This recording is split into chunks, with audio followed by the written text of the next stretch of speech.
Welcome back. It's great to have you with us again as we continue this deep dive into Yul Sing's The Seven Spiritual Laws of the Universe. We left off talking about finding that flow, that effortlessness, with the law of least effort, but now let's shift gears a bit and explore the law of intention and desire. Yeah, this is where things get really exciting, right? It's about the power of our minds to actually shape our reality. Like what we focus on really does expand. So it's like we become co-creators of our own lives, which is a pretty powerful concept. Absolutely. But she also emphasizes the importance of clarity. Like it's not enough to just have these vague wishes floating around. We got to get specific. Exactly. It's about defining our desires with real precision and then aligning our energy with that intention. So it's not just wishful thinking, it's about taking action. Okay, so how do we actually do that? How do we move from those fuzzy daydreams to clear intentions? She suggests starting with this really simple but powerful practice, setting intentions, like take a few minutes each day to get clear on what you want to achieve, write it down, make it concrete. It's like creating a roadmap for your desires, giving your energy a direction to flow. Exactly. And then there's visualization, like really immersing yourself in the experience of already having achieved those goals, feeling the joy, the gratitude, all of it. So it's like creating a mental movie where you're living the life you want, even before it actually happens.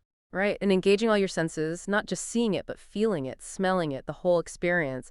And then there's affirmations, those positive statements we repeat to ourselves, to reinforce those intentions. Affirmations sometimes get a bad rap, but I can see how they could be helpful, like reprogramming our subconscious mind. Yeah, they can be really powerful when used intentionally. And finally, there's the practice of focus and concentration, like minimizing distractions and staying on track, directing our energy toward what truly matters. So it's a combination of clarity, visualization, and focused action, like getting our thoughts, feelings, and actions all aligned with those intentions. Exactly. It's powerful stuff. But then she throws us a curveball with the law of detachment. Okay, yeah, that one sounds a bit paradoxical, right? Like, how can we be detached from the outcomes if we're so focused on our intention? It's a delicate balance for sure. But detachment isn't about being indifferent to the results. It's about releasing our attachment to them.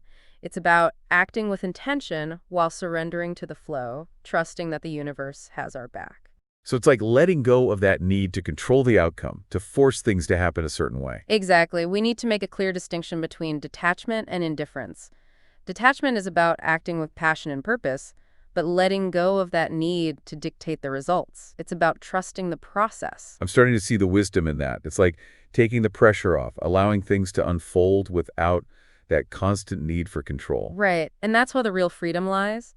And she offers some practical ways to cultivate detachment in our daily lives, like starting with trusting the universe, believing that even if things don't go exactly as planned, there's a bigger picture, a greater plan at work. It's about having faith that we're being guided even when we can't see the whole roadmap. Exactly. And then there's letting go of expectations, being open to things unfolding in unexpected ways, trusting that maybe we'll be led to something even better than we initially imagined. So it's about embracing the unknown, the surprises along the way. And that ties into focusing on the present moment, right? We only have control over this moment, this breath is now.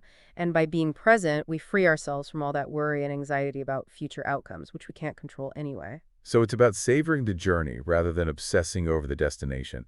It sounds like the law of detachment is really about finding that sweet spot between intention and surrender, effort and allowing. Beautifully said. And that brings us to the final law, the law of dharma, which is all about discovering and fulfilling our unique purpose, like why we're here, what we're meant to do in this life. This one feels particularly relevant. Given Yul Sein's own journey as an author, she started with children's books, and now she's exploring these universal laws. It's like she's embodying this principle in her own life. Exactly. It's a beautiful example of someone aligning with their dharma, finding a new way to contribute to the world, to share their gifts. So what exactly is dharma? I think a lot of people get confused about that. Dharma is essentially our unique contribution to the world. It's where our passions and talents meet the needs of the world. It's what makes us come alive, what we're here to offer. And when we're living in alignment with our dharma, we experience that deep sense of meaning and fulfillment, like all the pieces fall into place. Exactly. Singh offers some practical steps for discovering and fulfilling our dharma.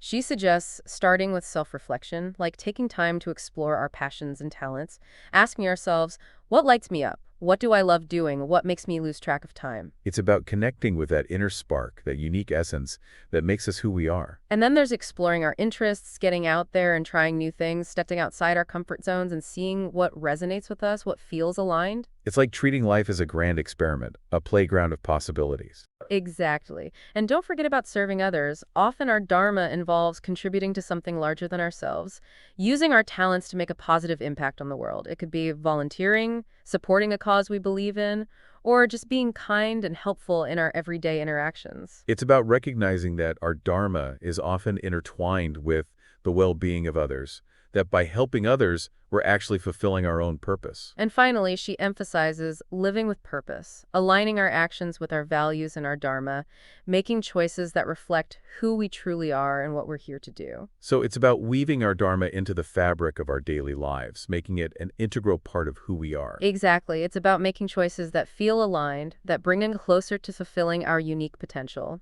And as we do that, we naturally start to attract the people, resources, and opportunities that support our journey. It's like we're sending out a signal to the universe.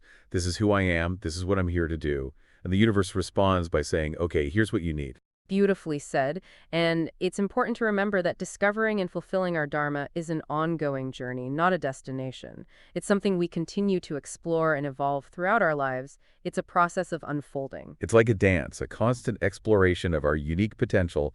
And as we embrace these 7 spiritual laws, we become more attuned to the rhythm of that dance, more in sync with the flow of the universe. And that alignment brings a sense of peace, joy, and fulfillment that goes beyond any external definition of success.